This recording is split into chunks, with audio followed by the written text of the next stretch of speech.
Of our online seminar series. Welcome to the beginning, that was the recording, of our seminar series, Post-Truth in the Musical Humanities. I'm Alexandra Monchick. I'm Associate Professor of Musicology at Cal State University Northridge.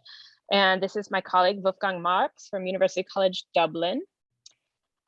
And the impetus for this conference is that Wolfgang and I last year were teaching two modules, or seminars, as we say in the United States, his to undergraduates in music and mine to postgraduate performers, called Music and Post-Truth. And we had the idea to have this online seminar series.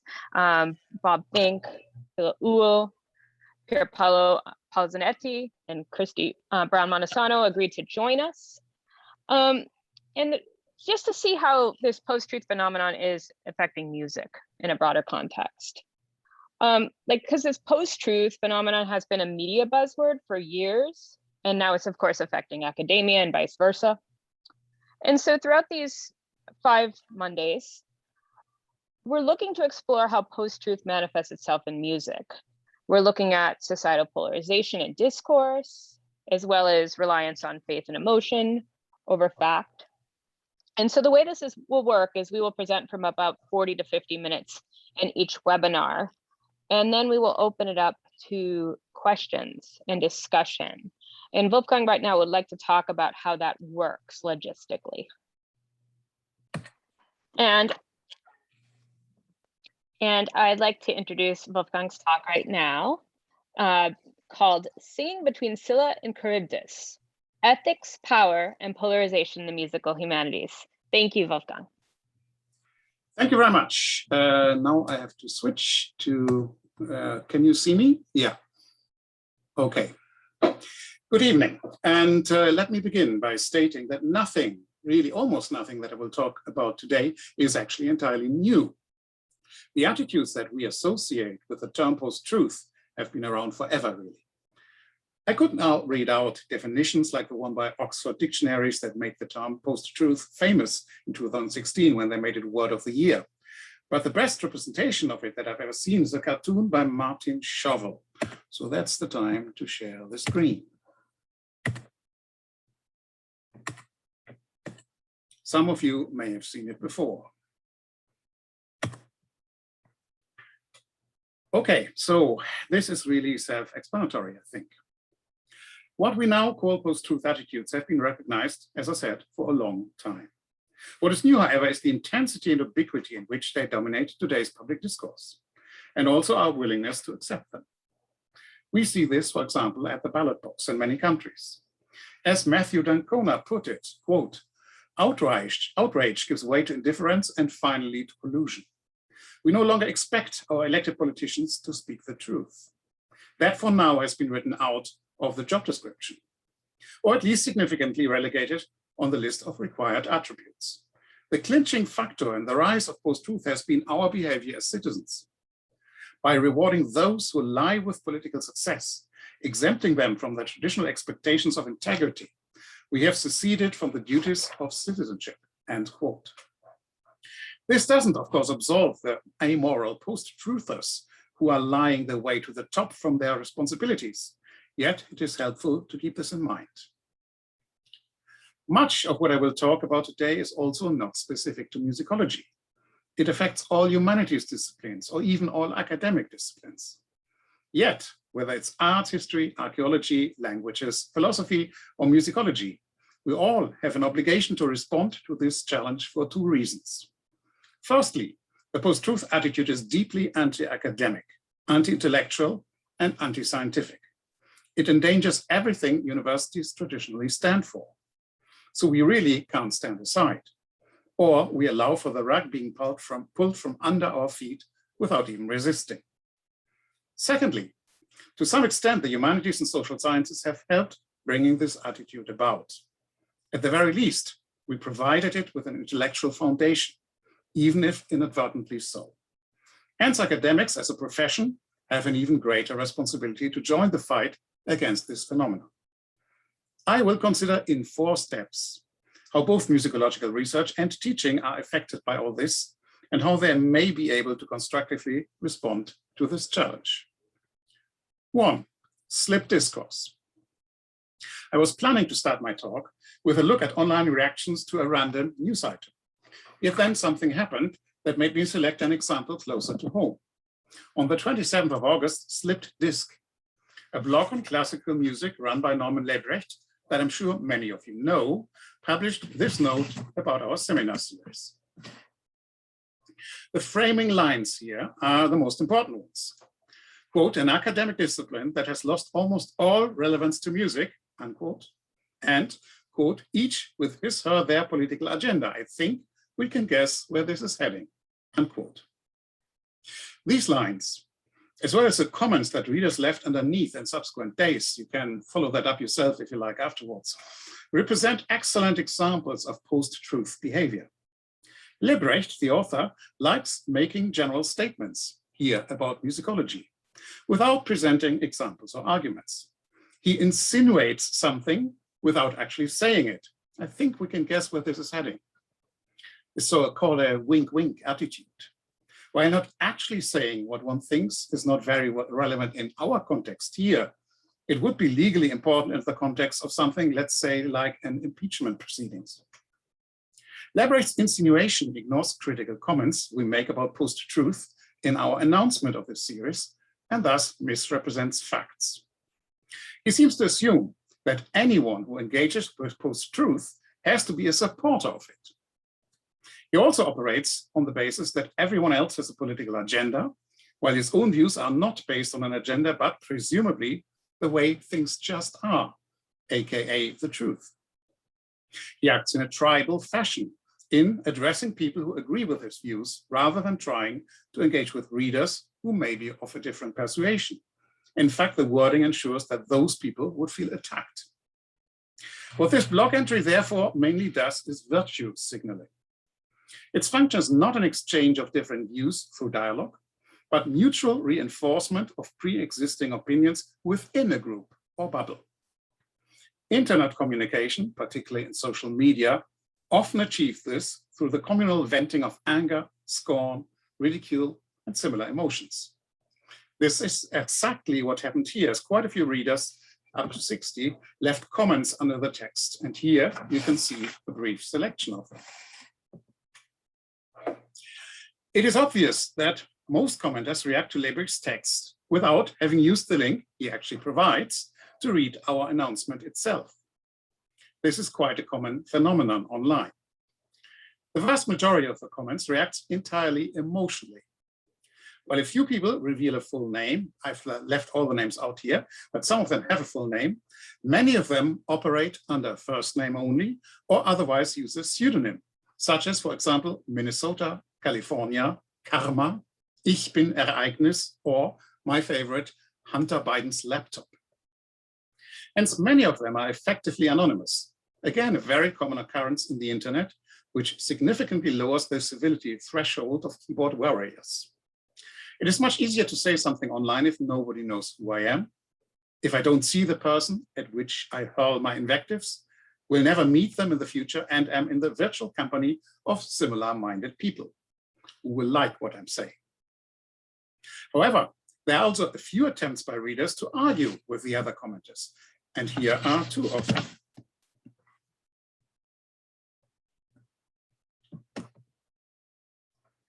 Both of them by the same person. They are different in that this writer obviously read our announcement and is therefore in a position to point out Lebrecht's factual misrepresentations. Here we meet what in today's world is called a fact checker. Yet facts no longer seem to be relevant in post-truth discourses, or certainly much less so than the confirmation bias, a psychological phenomenon that makes us prone to believe whatever confirms views we are already holding, and to trust or ignore information that contradicts them.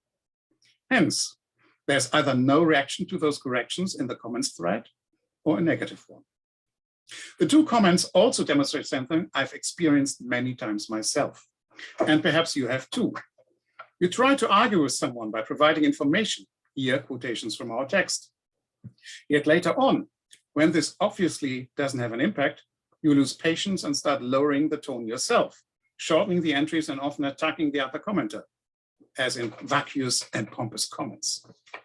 Social media in particular is systematically training us to behave that way, not making considered arguments and responding straight away entirely on the basis of gut feeling.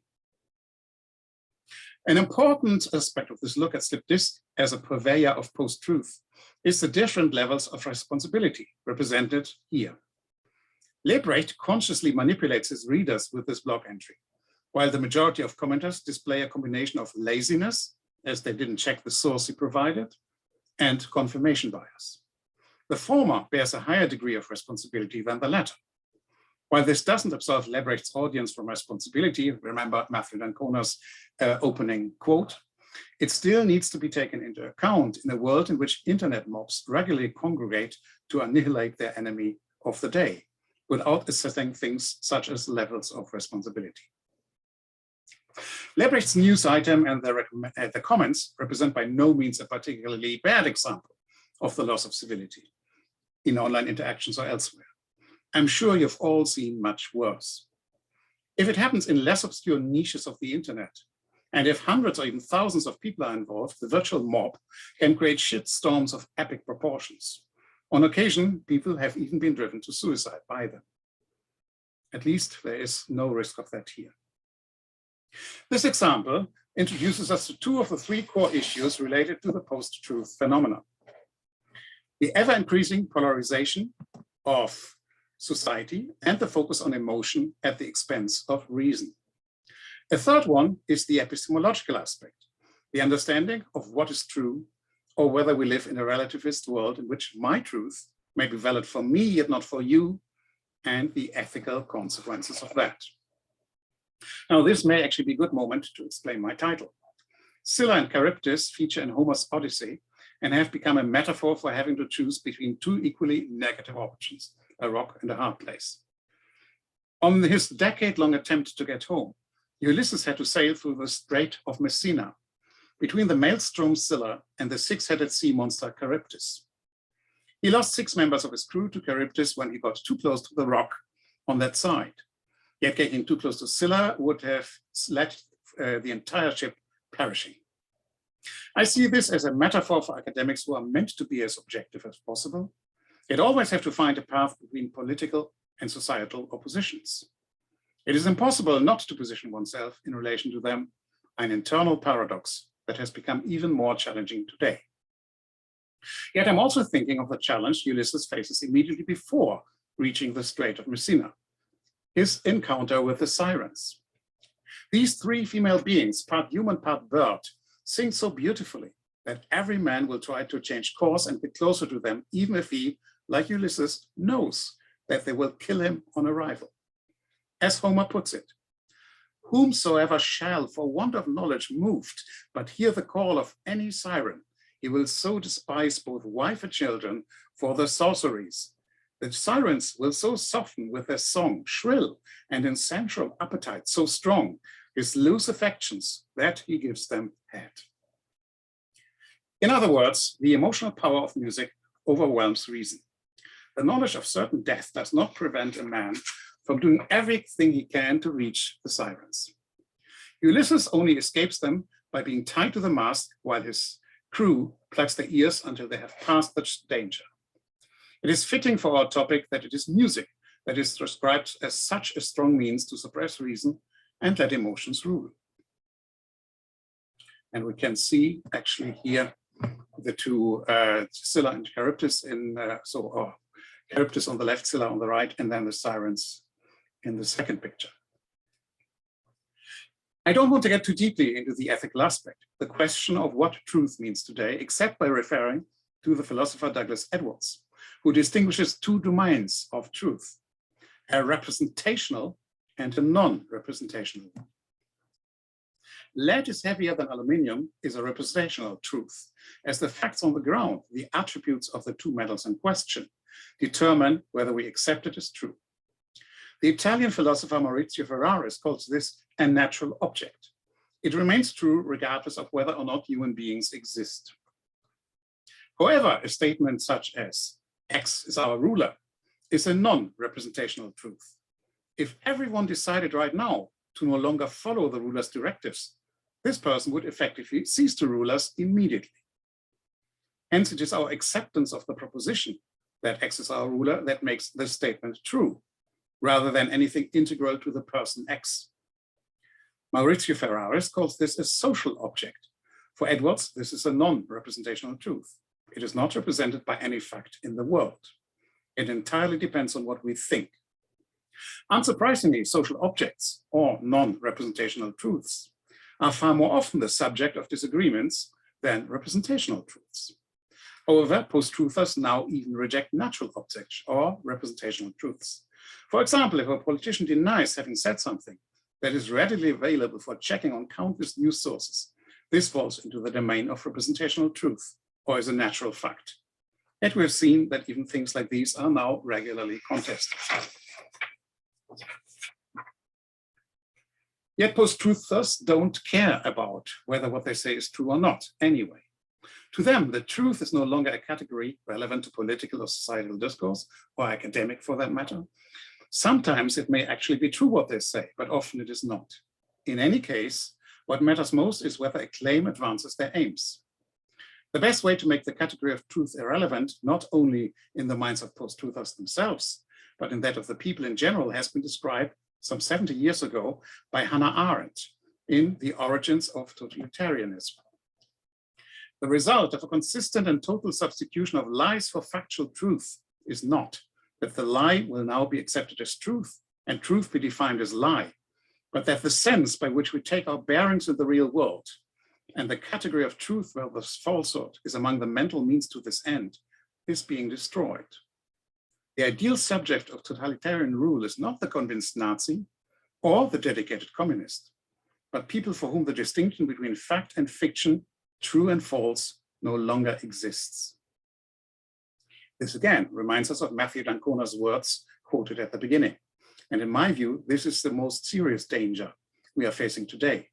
Overwhelmed by an endless barrage of claims and counterclaims, even non-ideological people stop caring about what may be correct or true. Scholarship of the last century has taught us that our own personalities inevitably shape how we perceive and interpret what we encounter, including in academic research. For instance, Thomas Kuhn in his ideas regarding paradigm shift and scientific revolutions. In the early 19th century, the Prussian reformer Wilhelm von Humboldt proclaimed objectivity and disinterestedness as universities' guiding principles for both research and teaching. We have now learned, however, that complete objectivity is impossible to achieve. Yet recognizing that I am inevitably framed by my social context does not mean I have to abstain from undertaking research, nor that it is impossible to reach conclusions relevant to others. I have to remain aware of my own specific framing. As a white, middle-aged, middle-class, Christian, educated, urban, overweight male, I'm a sociologist's poster boy. When talking about issues related to power imbalances in whatever field, I do this from a position of someone who does not know from experience what it is like to be part of a systemically disadvantaged group. Yet I believe that does not mean that I can't engage with these issues at all. I'm going to argue that academia cannot allow itself to fall victim to the emotionalization at the expense of reason that is the hallmark of post-truth. Yes, we have to take emotions more into account than before, yet we also have to fight for the continued relevance and indeed necessity of reason. 2, polarization in academia. What do I mean when claiming that our work as academics has contributed to the development of the post-truth mindset?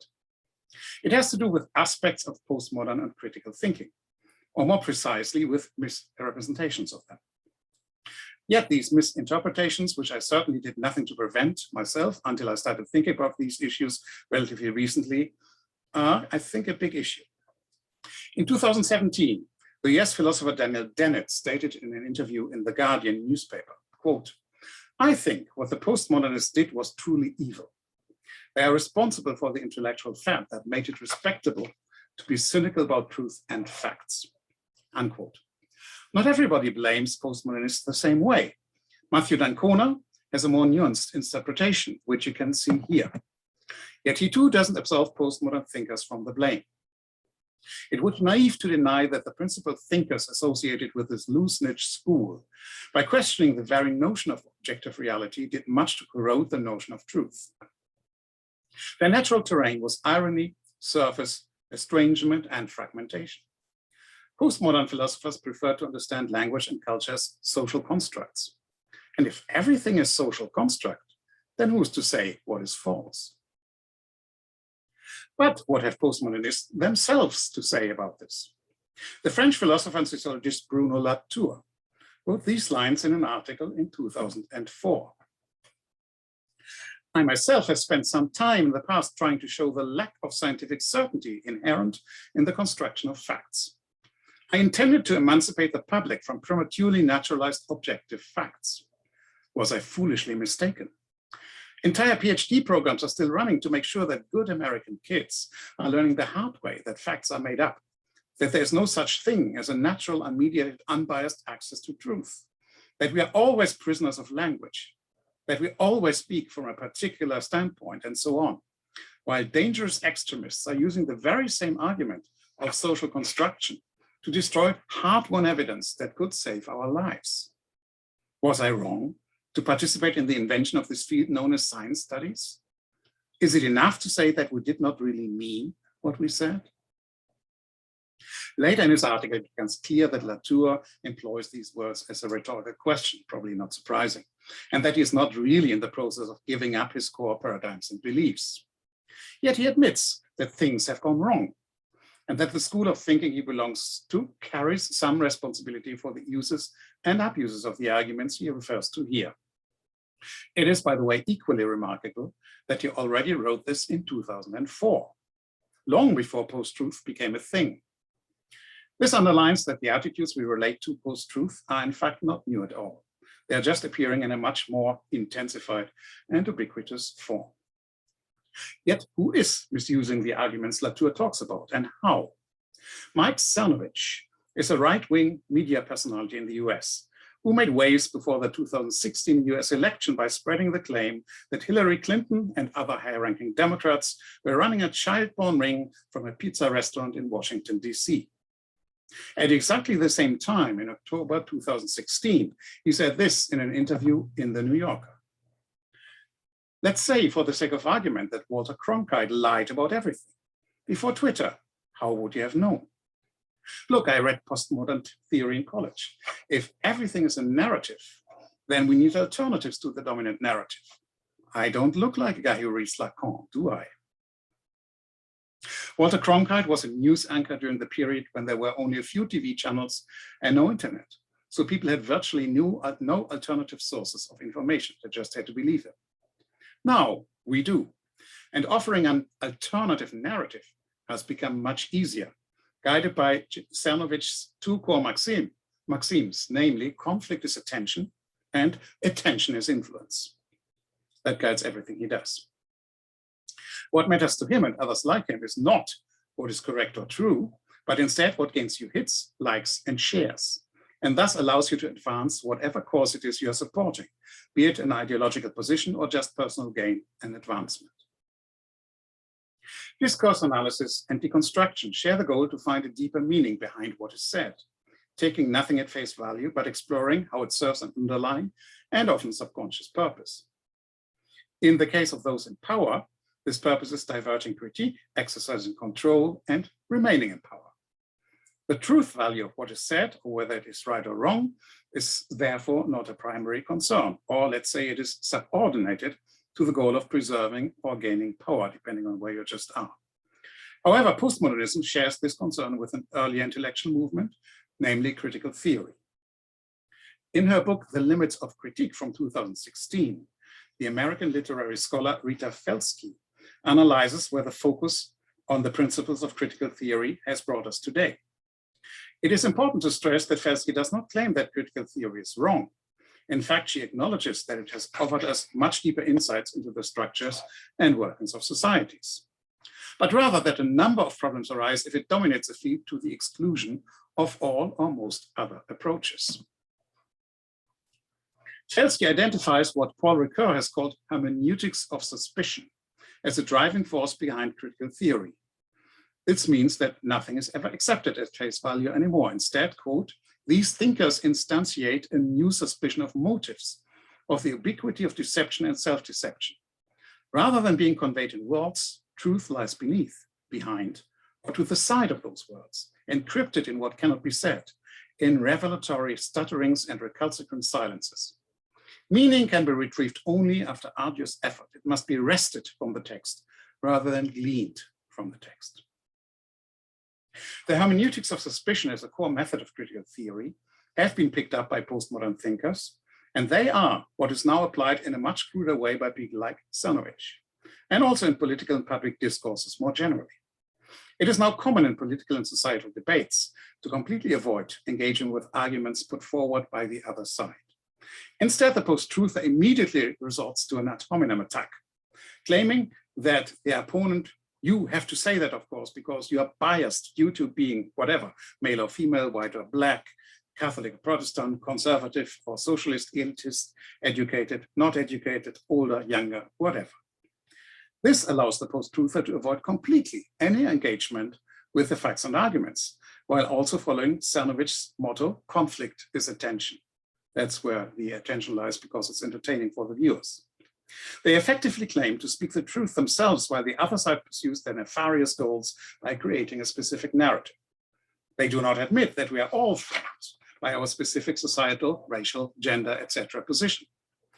I as much as my opponent.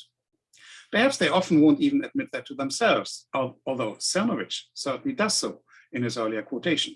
And he thus admits that he uses this technique consciously to manipulative purposes. Again, this approach is not new. It has been used long before even critical theory and postmodern thinking came along. Yet it seems obvious that both can be used, and indeed now are being used, to provide intellectual legitimation and academic credentials for this behavior. And this is the serious challenge for academics of all disciplines, and most certainly in the humanities. 3, polarization and emotion in musicology. In 2016, Pier Paolo Bolzonetti wrote a blog post for the American Musicological Society, AMS. In it, he reflected on his teaching a course about opera to the inmates of a federal prison in the US. After its publication, a debate started in the comments section, which became quickly highly aggressive. A lot of people started criticizing Bolzonetti for a perceived insensitivity towards the inmates or with regard to the content of some of the operas he had mentioned. For instance, what will a convicted rapist make of Don Giovanni?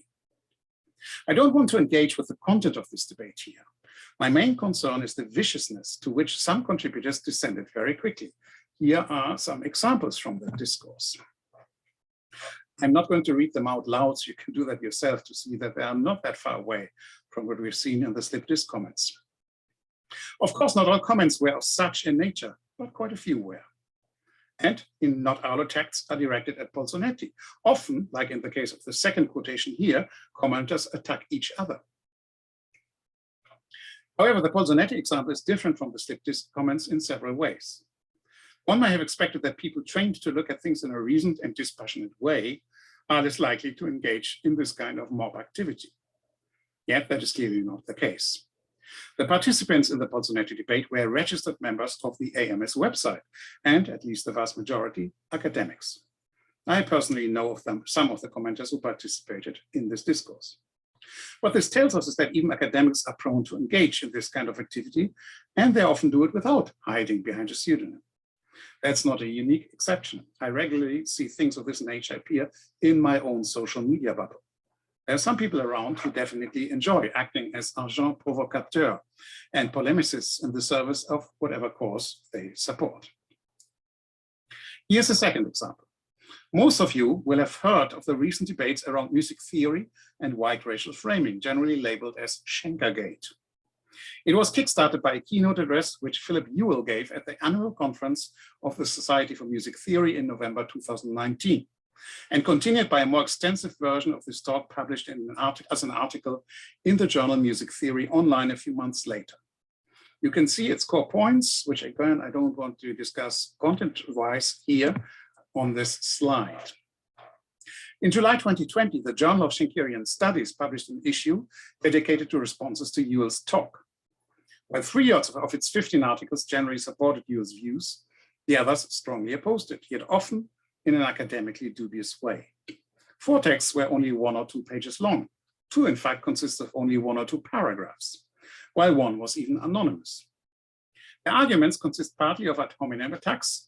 For example, if one of the contributors writes that Ewell's critique of the Jewish Schenker represents an example of, quote, black anti-Semitism, unquote, this journal issue in turn triggered a range of reactions by defenders of Ewell, with continuing legal and institutional consequences, as well as media interest from both liberal and conservative sides that this discipline, music theory, is not commonly experiencing. So here you can see the beginning of an article in the New York Times, and here in the National Review. Now, this discourse includes official statements from scholarly institutions, letters circulated amongst representatives of the discipline, and online petitions open to the general public. Non-disciplinary reporting like that of the New York Times or the National Review, sometimes even the statements by disciplinary colleagues do not engage with the real arguments put forward by Ewell or his detractors, yet are often much more guided by their emotions. The feeling that something fundamental and extremely dear to them is at stake here. Yet often also by the laziness and confirmation bias noted among the slipped disc readers earlier. As you see in this National Review article, defenders of Jackson used this case for yet another attack on wokeness, while defenders of Ewell focus on systemic appearances of white domination in the field. The latter includes demands by students of the University of North Texas regarding Timothy Jackson, the editor of the Journal of Schenkerian Studies and professor at that university, which you can see here. These demands amount to an attempt to more or less destroy his career and get rid of him at this university. In an academic context, I would regard this last point as probably one step too far. Jackson and the other authors should rightly be critiqued for their often misguided or frankly missing arguments, and also for the questionable way in which the issue was put together. Yet requesting, quote, investigating past bigoted behaviors by faculty and potential removal of faculty who use the JSS platform to promote racism, unquote, would only work in an atmosphere that is less emotionally charged than the one in which these demands were made. Am I saying this because I have not experienced systemic disadvantage myself and can't therefore share the anger and trauma of the people who have? Perhaps to some extent. Yet my main argument would be that people following such an emotion-driven mob strategy are torpedoing their own cause, even if they may win in an individual case. In his recent book entitled Canceling Comedians While the World Burns, the US comedian Ben Burgess has explained why that is the case. A left-wing intellectual himself, he argues that, quote, a left that only knows how to shame, call out, privilege check, and diagnose the allegedly unsavory motivations of people who disagree with us, will lose a lot of persuadable people whose material interests should put them on our side. If we are out of practice using the kind of reasoning skills enhanced and sharpened by the study of logic, if we find that we are just better at privilege checking and snark and diagnosing people's motivations, then we are at making compelling arguments for our positions. The inevitable consequence is that when we argue with each other about these points of intra-left disagreement, all of those weapons are turned inward. Burgess suspects that one reason for these practices is a kind of internal virtue signaling, based on the belief that the left can't win anyway. Quote, when politics becomes a moral performance, the question of whether or not you're actually advancing your stated goals recedes into the background. Leftists don't take seriously the possibility that you could win. Instead, they see their role simply as taking a stand against forces too powerful to ever actually be defeated. Or perhaps it is a bit more than that, as some minor internal victories can be won. It's just that they don't matter in the bigger picture. Quote, if you can't change the big world outside the windows of the university lecture hall, while your 50-member socialist organization holds its meetings, you can at last have the satisfaction of taking over the organization and bending it to your will. So the argument is a pragmatic one. If one wants to persuade people who currently don't share one's views, this destructive strategy, whatever degree of righteousness and truth it may be based on, is counterproductive, as it will actually repel the people who might otherwise be persuaded. In the context of a university, it also goes against the principles of what we are good at: rational analysis, the development of interpretive frameworks, and persuasive arguments. If both sides operate entirely emotional on the basis of moral outrage, it becomes basically a pure power game, without any need for arguments or indeed universities. We need to do the right thing, but specifically as an academic, I feel my job is to provide arguments for the case I'm fighting for. So let us now move on to a more general discussion of what universities should be fighting for today. 4. The moral turn in the musical humanities. The last decades have seen a number of significant turns in the humanities and social sciences in particular. The sociologist Mark Carrigan lists up to 47 turns in the humanities and social sciences during the 20th century, including things like the linguistic turn, the performative turn, or the cultural turn. I would like to suggest another one for this list, the moral turn. I was actually looking, nobody seems to have done that yet. I thought someone must have done so, particularly in the humanities and social sciences, and to explore its impact on musicology. Questions of ethics, of doing the right thing or doing things the right way, have become far more relevant in society in general, and in academia in particular in recent years. However, in the age of post-truth, an ever-increasing social, political, and ethical polarization, as described above, risks undermining the basis of academic activity, namely rational discourse, and more generally the cohesion of society.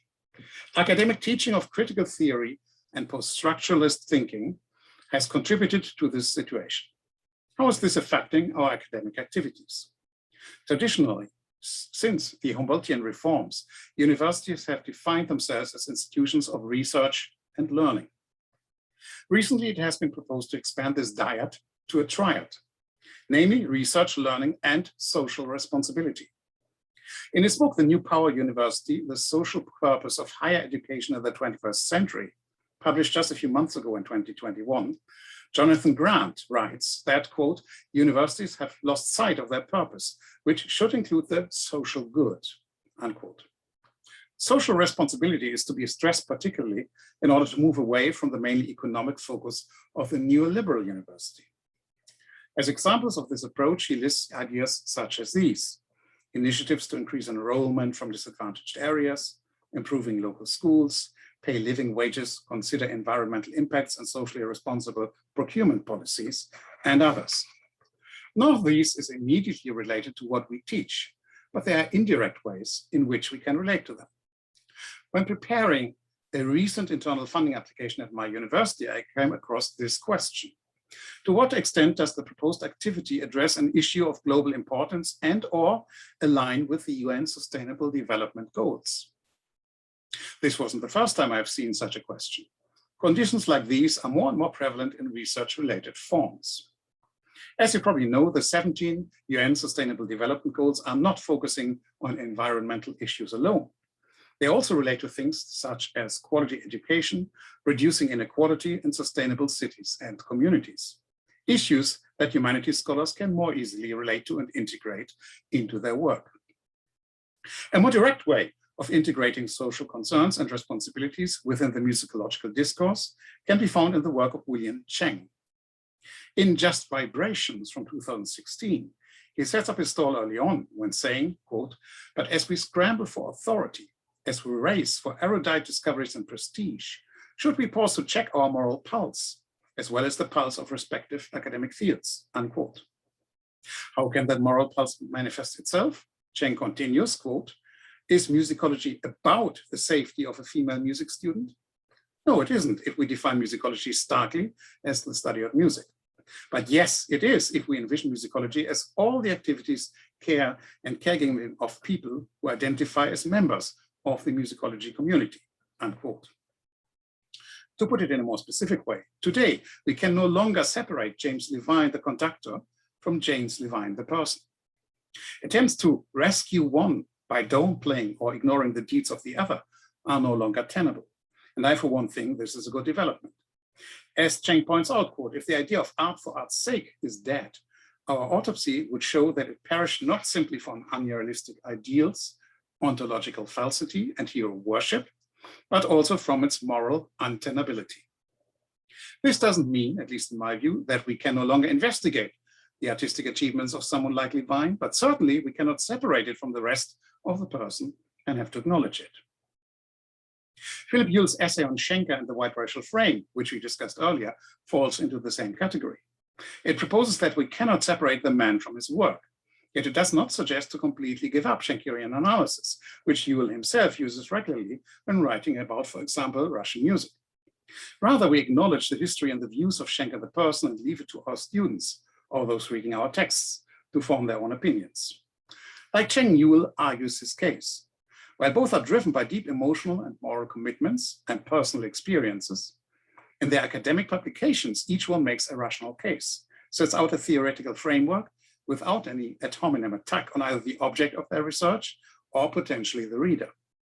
They don't write sermons, but present arguments. Now, I'm sure many of you agree with Cheng's and Yule's approaches, while I'm equally sure others will reject them. Both sides may do this in emphatic ways. After all, this is not just about a difference of opinion regarding some specific hermeneutic interpretation or analytical reading. It represents a fundamental difference about what scholarship is and how it is to be conducted. It represents what Thomas Kuhn has termed paradigm change, and according to his thinking, these can only succeed by way of a scientific revolution. Maybe let's say a scholarly revolution, actually. However, Kuhn assumed that long periods of what he called normal science are only occasionally interrupted by scientific revolutions. What makes life more difficult for us today is that we appear to be in a state of permanent scholarly revolution, in which different paradigms exist side by side and struggle for much longer periods. In fact, it almost appears as if the revolutionary stage is now the normal state of affairs. I might be wrong, but it appears to me that musicology is more prone than other humanities disciplines to this self-doubt and the need for self-justification. This seminar series can serve as an example of that, as does a conference dedicated to this topic and entitled Narrating Musicology, which I attended just last week in Bern in Switzerland. However, what to me is more important than whether you and I agree or disagree with Cheng or Yule is that we have to preserve or retain the ability to discuss these differences, rather than look down on each other, refuse to engage, and retreat to moral outrage. In a university setting, more than anywhere else, this is paramount, because it is our raison d'etre. Populist politicians use outrage as a key political tool. Remember Cernovich's conflict is attention. And social media in particular train us systematically to act based on gut feeling rather than reasoned reflection. One of academia's central roles in today's society should, in my view, be emphasizing the importance of reason. This is why I like the two authors I've just discussed. Cheng and Yule write their academic texts in a non-aggressive style, arguing rather than bludgeoning those not sharing their views. Unlike many of the people commenting online on social media and other websites, their writings give me an opportunity to determine rationally whether and why I agree or disagree with them on different aspects of their arguments. And indeed, I do find myself disagreeing and agreeing with some of them. Even if we have a strong emotional and moral investment in a certain topic, we need to be able to argue for it rather than attacking and trying to silence the other side. Having the feeling of moral superiority on one's own side makes this more difficult, as Catherine Fieschi outlines in her book Populocracy from 2019. Polarization creates the impression that the other side is not just a political opponent, but an enemy to be beaten at all cost and by all means necessary. This transformation from opponent to enemy creates the illusion that rules don't apply, that any tactic is warranted, thereby de facto unleashing the potential for violence. Later, she adds, this moral dimension is in part what makes populist leaders and positions so difficult to counter. The opponent is not merely an opponent to be argued with, they are an enemy to be annihilated, because the duty of morality is to vanquish immorality. If we behave like those populist leaders, we are actually playing into their hands. We will be seen by many as being not better than them, as being on one side or the other from the outset, which means it is much easier to depict us as partisan and biased as not to be taken seriously. The moral turn relates less to the Humboldtian university, but rather to its 19th century alternative, the ideas of John Henry Newman, according to which the university should make its students better people, or maybe better citizens in later life. Yet moral investment doesn't require giving up reason for emotion. This would mean giving up our strongest weapon. Conclusion. When saying that academics need to stress the importance of reason, I don't mean that we should ignore emotion entirely. It was perhaps a mistake of the age of reason, the Enlightenment, to stress reason too much. Yet we should certainly not be dominated by it entirely. Judge Lakoff is probably right when calling for a new Enlightenment that incorporates emotion more than the old one. A new Enlightenment would not abandon reason, but rather understand that we are using real reason, embodied reason, reason shaped by our bodies and brains and interactions in the real world. Reason incorporating emotion, structured by frames and metaphors and images and symbols, with conscious thought shaped by the vast and invisible realm of neural circuitry, not accessible to consciousness. Note that Lakoff makes frames part of the system. There's framing again, a term I like much better than bias. A bias is something that is always negative, something that's to be overcome. Bias exists, of course, but in most cases of the word being used in today's political discourse, what is actually meant is framing. All of us are inevitably framed. That is normal and not per se negative. If someone claims that everyone else is biased while they are the only ones who see the truth, they strongly remind me of the biblical verse comparing the speck in your brother's eye with a log in your own. Don't get me wrong, we need to have values and stand up for them. But in today's world, we no longer have metaphysical foundations that would make them sacrosanct. Thus, we have to argue their case. The alternative would be overwhelming the other side by sheer force, and that cannot be what universities are about, even if it might be how things are done in other spheres. My second conclusion relates to teaching. We've seen how the hermeneutics of suspicion related to critical theory and postmodernism can be used by some to justify post-truth behavioral patterns. There are tools that can be used as well as abused. For me, this means that they shouldn't be taught on their own anymore. Instead, what we need is something I would call epistemological ethics, the ethical foundations of how these tools should be used. You can see my list of them, at least a preliminary one, here. We should find ways to convey to our students that intellectual tools should be used on the basis of these 6 attributes or qualities: integrity, decency, sincerity, accuracy, empathy, and self-critique. These 6 are all conspicuous by their complete absence in post-truthers such as Donald Trump, Boris Johnson, or Mike Cernovich. We need more people with principles they are willing to stand up for, rather than change their views every day, depending on the situation. People who treat others in a decent, considerate way, who mean what they say, who know in sufficient detail what they are talking about, who care about others, and who are open to question their own views and keep learning. Not everyone will be equally good at all of them, but the post-truth attitude doesn't care about any of them, more or less rejects them. We cannot detach our tool from what it is applied to, the method from the goal, the means from the end. I'm now thinking about ways to tie critical thinking into a broader epistemological ethics in my own classes. This would also be a good way to address the concerns expressed by Matthew D'Ancona at the beginning of my talk. The fact that we, the citizens as a whole, don't seem to care anymore about things like these attitudes in leaders. And since none of these attitudes is related to a specific political position or ideology, they cannot be accused of being framed or biased.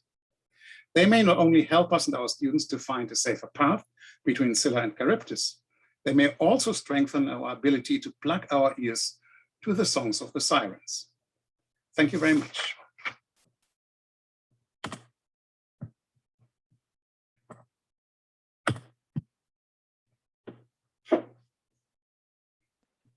Thank you very much, Wolfgang, for a very interesting talk. I just wanted to reiterate for those of you who came in late, we would prefer if you use the question and answer tool, which allows for more anonymity so people can speak freely. You're also welcome to comment in there and I will read the comments out loud. I hope I can get to all of them. Or you can also use the chat for comments, but we wish that for questions, you would use the question and answer tool, which can be found at the bottom right of your screen. So I'll start with a first comment. And by one of our participants, it says, I think that it is correct to say that it is impossible, at least rationally, to attain to an ultimate truth of any phenomenon, Kant. Each and every rational discourse is indeed around a phenomenon.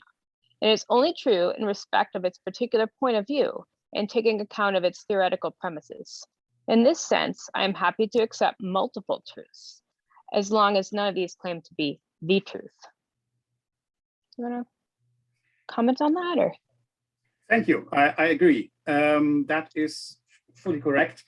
I think we can go a bit further maybe and say there are these different types of truth that Edwards indicated by distinguishing representational and non-representational truth.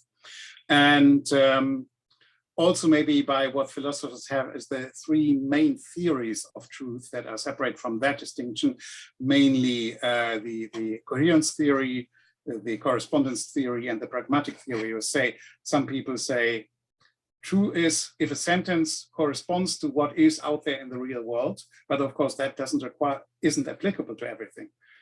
Coherence means it's an internal structure, a logical system, and pragmatic means, and this is now very, very shortened, what suits you in your specific situation, what makes you operate at your best, that is true to you in a way. But it also should be, related still to the world. William James, who came up with that, actually still believe there is truth out there, facts out there at least, that we can relate to. So I'd say this line by Nietzsche that is often quoted is that there are no facts, only interpretations. I would not accept that. I would say there are no facts without interpretation, but there are still some facts out there. Okay, I have a second comment and a question. Feel free to ask your questions. Like many, I am unhappy about the uncivil language that has invaded nominally academic discussions. However, I'm aware of the argument that when people behave immorally, the enlightened critic must tap into righteous indignation and turn to emotional language, since rational argument is unlikely to prove useful. In the face of fascist or dictatorial behavior, for example, it is argued that one must turn up heat and attack with whatever tools one has, including tools that might be regarded as uncivil. If one believes in just war, then war amounts to the argument by another means. Here's the question. For those of us eager to improve the civility of humanities discourse, how do we counter or address this common argument in support of the uncivil discourse? Yeah, there are two possible answers that I can think of right now. One has to do with, again, the way post-truthers operate, and not just them, but others. And this line that Mike Stonovich has as one of his maxims, which is,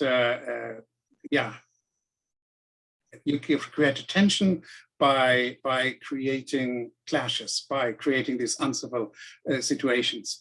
The only academic that I know who fully embraces post-truth is the British sociologist Steve Fuller, who's written a book about it. And he argues that this is actually what we wanted, isn't it? Because we want people to have their own views and express them. And sometimes, yes, it may go wrong and there may be a bit of chaos involved. But the way he argues is that, going back to the Italian sociologist Pareto, he distinguishes lions and foxes. Lions are the ones in power. They make the rules, they create the system. They want everybody to play by the rules because that will ensure, because the rules are rigged, that they remain in power. Those who want to take over, the foxes, are then meant to therefore not follow those rules, not follow the rules of the game. They have to consciously play against the rules, and that includes this uncivil behavior. This includes this direct attack. This includes refusing to engage with arguments, in our case, at least in the current times. And so he says this is okay insofar as it is an obvious way, like some others have been in the past, to do this. And the second point, maybe a bit lower hanging, I fully agree, you can't just argue rationally without emotional involvement, and I don't think you shouldn't. My concern is that the emotional involvement not just goes alongside the rational argument, but replaces it. And this is what I sometimes perceive in what I've seen there as, or describe as, mob behavior. And my concern is also that I feel that this has been triggered and much enhanced by the internet, but it might now sort of leak out into the real world up to a point. And so, no, not without emotion, but with a controlled emotion up to a point, not with emotion taking over to the detriment of what it is we are actually arguing for. Okay, another question. Do you find that there are different emphasis on ethics as a guiding principle in research in disciplines other than music within the humanities? I have to say, I don't really know enough about that. I know that I just recently talked to someone who said, well, actually, in art history, there's just as much. I just don't see that many conference announcements or something like that that would indicate that this is an ongoing concern, that is a big talking point. But I just don't know enough to really be able to answer that. I have to leave that open. I know that it is a big thing, certainly in German musicology, where I have been somewhere other involved in that for 25 years, and certainly also in Irish musicology, so as I'm based now in Ireland, and the UK musicology as well, if you go to the philosophy of music conferences in London, for example. So it is certainly a big one in musicology. Okay. As one who is vehemently against the my truth position that has been proliferated now in the academy and elsewhere, I would argue that for a training student, Socratic dialogue or airing of arguments and counter-arguments to get the most rational argument of position is a much more worthwhile task. Could you respond to the my held opinion that my truth thinking has in a way destabilized rational discourse, as the opponent or the one who is seen as wrong can be painted as ignorant for believing that there is one truth and many interpretations, rather than the abolition of truth altogether? Yeah, thank you. There's a bit of a paradox in there, in that the argument, when people are on the weaker foot in a way and try to argue an alternative view that is currently not mainstream, then they argue for relativism. Then they argue for, well, there should be room, space for views, other views like mine. Should they then take over, be it in politics or elsewhere, they very often, very regularly drop that altogether and become the most not ignorant, but the people who never let any other view exist alongside their own. So suddenly there is then only one truth, namely mine. There's this line that Richard Ruskin regularly quotes by Stanley Fish, I believe, which I also like, which is there are universal values and they happen to be mine, as a kind of a hypothetical statement of someone who represents this kind of view. So it becomes intolerant immediately on acquiring or gaining power. And that is something we can see in countries like Poland or Hungary, for example, or many others. But it's also what we can see at lower levels in those discourses. So initially, there is often a relativist approach that says, if it suits me, to say, well, it's not just you, my view should be heard too. But then when my view, for some reason, gets to dominate things, maybe wins an election, then suddenly all the others are no longer to be listened to. That is also a Brexit issue or many other things. Thank you, and feel free to ask more. This is our last question posted. The ideas of integrity, self-criticism look like an excellent guide for us all. But what about the lingering inequities around us, including particularly those that occur or remain within our subject area profession cluster of music studies disciplines? If we tend to prefer to distance ourselves from action, can we begin to actually address some of our systemic inequities? Yeah, thank you. This is also a very good question, and I'm aware of that. For instance, what I advocate here can be read, could be read as saying, please be more rational, be less emotional, at least not emotional for its own sake, channel it and use arguments to push it forward. This could be said to be a lion's, in fuller sense, position that says, follow the rules. And if you really feel so urgently or so strongly about inequities like Black Lives Matter, like racial, gender, whatever inequalities, then isn't that a way maybe to sort of put it on the back burner? Yes, I see that as a danger and I accept that. But I think, again, as I said, it's the academic's role And that's what we are particularly good at, to provide the arguments. And then others who maybe in a more emotional context and maybe in a better way to exploit it can do that better than we can. I feel that if we make people aware of these things, if we, as I said, try to plug their ears to the song of the sirens, and then make it clear to them that these are inequities and they need to be addressed. And these are tools that can be used to uncover, to reveal how those in power do it, then that in itself is quite an achievement. And ultimately, we can do this on the one hand as public intellectuals, going out not just in the classroom, but going out and do it on the radio or in the internet or wherever we have a chance to disseminate the views, but also, of course, in the classroom by helping to shape the minds of generations to come.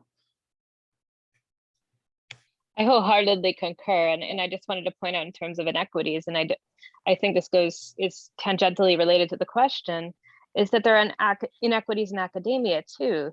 Some people have more job security than the others. Some are contingent faculty, some are graduate students or undergrads. And I think as instructors, even if we aren't in a safe position, of course, which we all should be, but that's not the case today, trying to point out to our students where bias is coming from, where loaded language is coming from, and separating that from the fact it's a safe way that we can all participate. Sorry to co-opt that. We have another question. I was just wondering about the section on our personalities shape the opinions that we encounter. Would you therefore say that there is an element of class to post-truth thinking? Okay. Maybe insofar as there's a certain class still dominating who's in academia and who's thinking about that, not so much in terms of who's post-truth purveyor outside of academia, because these people come from all sorts of areas and actually very often from the more educated ones as well, or from the richer ones. So Donald Trump became the leader of a movement that is essentially consisting of poorer people, and he sold himself as one of them in order to get their votes. Also people like Nigel Farage in the UK, the leader of the Brexit movement, or Boris Johnson, are, well, they are well educated, let's put it that way. And certainly, is his class, I would have to think about a bit more. I'd say it's not necessarily class. They come from different angles. It's a good question. I'll take that on board for the next time I teach my module. Maybe we do a week about that. Okay, another question.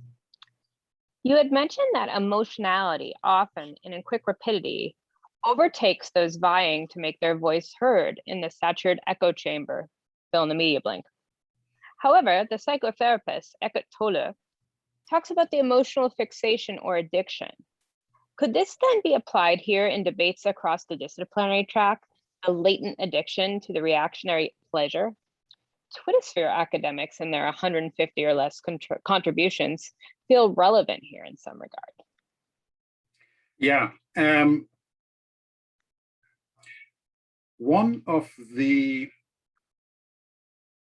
few, probably, I haven't actually read the full book, I have shown the quotation down. One of the few lines that's probably true in Donald Trump's book about his own success, or actually, it's of course he didn't write it, someone else did, is that nobody has done more to increase the sales of the New York Times and the Washington Post, the newspapers agitating against him, than he. And that is true because the people like entertainment. They like good entertainment, and sometimes they like it over what is true. We like, and again, Matthew D'Ancona, whom I quoted a few times, writes about that as well. So we have now, among the things that we take more as being more important than truth or untruth, correctness or not, is it's a good show. And if it's a good show, we accept it. And being controversial, attacking people often makes for a good show in terms of pure entertainment factor, even though it's not fair and even though it usually doesn't advance the case in terms of content-related revelations. So yeah, there's certainly something to that. Let me just go back to the question. Well, there was another thought. Emotional fixation and addiction. Yeah, so we may well be fixated or addicted to this kind of entertainment and want more of it. And in fact, I know that when I watched the presidential debates last time between Biden and Trump, there was the second one, which gave a lot of controversy, and that was fun to watch. And the third one was much less interesting. It was more factually irrelevant, but it was then described as being less good TV. So yeah, there's something to that. Okay, and here's another question. I also know there's some activity in the chat going on. Do you think that inequity can be alleviated by looking more at the form of the university rather than the content? In other words, who is employed and how, who gets to study and how much it costs, rather than the actual content of the classes? Yes, most certainly. But I would say it's not either or. I'd say both of them are relevant. Yes, we have to look at how to improve the representation of groups that are not adequately represented right now. And I think the things that I've discussed, the examples I've pointed out, have triggered a discussion about that I think is going to continue for quite a while. I was thinking most immediately about the things that I can do, and that's what I've been doing for the last 2 or 3 years in my module. How can I, in my daily life, so to speak, try to revise some of that or address some of that? And that is in my teaching, in my own classes. And so that's where I'm coming from first and foremost. But I fully agree that this is also something that needs to be addressed in a systemic way. Great. Do we have time for more questions if there are any more?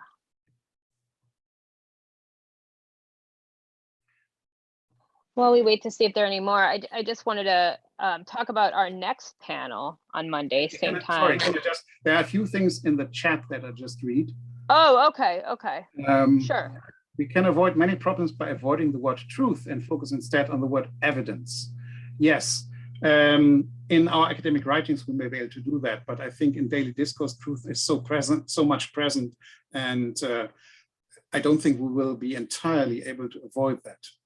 Rationality is like jurisprudence. Courts don't make decisions on the basis of having established the truth, on the basis of preponderance of evidence. Yeah, it's a good point, and again, worth thinking about more. I will certainly do that. Thank you. Is there anything else in the chat or any other questions people would like addressed? Okay, do you think it's time to talk about our next one next? Thank you everyone for coming and to participate. Is there something else? Yes. Yeah, that's one more comment. Yeah, I agree. That only rational evidence counts. Direct experience is also a way of knowing, although probably outside the realm of the academic. Yeah, that's true. Yeah. I think another question might have just come up. I can view. For some reason, my questions aren't coming up. Yeah, okay, more now. Is there an American way and a European way to deal with post-truth? To deal with it, I don't know, because I don't think there has been a generally recognized way of dealing with it. I think that everybody is still searching for it. And my examples presume that post-truth is exclusively a right-wing phenomenon, when the political reality is that the right regards the left, and particularly the progressive left, in exactly the same polarizing terms. Are you suggesting that the left is somehow immune to the charge of post-truthism? No, it's not. I think wokeism is a thing. And the example I wanted to use for that is the way in which the students at the University of North Texas have accused Jackson and want to essentially destroy him as a person and in his career. So it happens on the left as well, not just on the right. Yes, I may have actually used more examples from the right than from the left, but it exists on both sides. On the other hand, I don't want, because I want to avoid this possible objection that one says, okay, it's like there's truth on both sides, or there are good people on both sides and bad people on both sides. So I think that is also dangerous. It's certainly the case that both sides view each other like that. Currently in the world, it's maybe the case that a right-wing and post-truth behavior is more successful politically, because there are several countries where people of that persuasion are in charge or have been in charge, whereas left-wing views are maybe more prevalent currently in many universities, but it's not an either or purely in that sense. And I see one more question. Do you think there's an American way and a European way to deal with post-truth? Yeah, I try to say, I don't know, particularly when you say deep. Okay. I don't think anyone has a way of dealing with it that works. Right. I think right. we're searching ways, yeah.